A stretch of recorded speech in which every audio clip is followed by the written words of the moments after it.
The JRE and the JDK are two terms you hear people mention very frequently in the Java world. And what they are is the two parts that we need in order to run and create Java applications.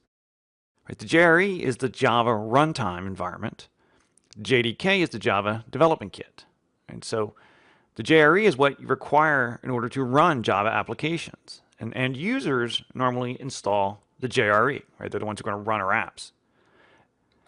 The JDK provides the tools that we need to create Java apps. So normally, developers are the ones who install the JDK on their machines. And in order to develop apps, you need to run them, so the JDK installation includes a JRE.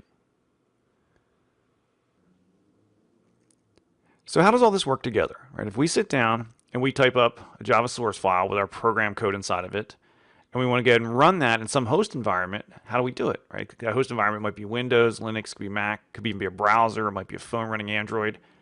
How do we get from that source code we've typed up to something that can actually run on that other computer?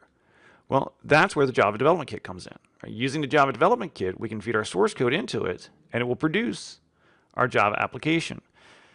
Now, Java is not like a low-level language like C. Right? C, when you compile a C program, it produces an application that can run directly on the host computer.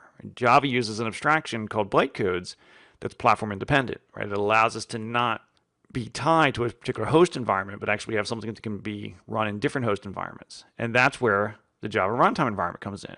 The Java runtime environment provides what we need in order for our Java app, those bytecodes, to execute in any host environment. Right? So that's why end users install the Java runtime environment, because they just need to run that code. We as developers install the JDK to give us the tools to produce that application.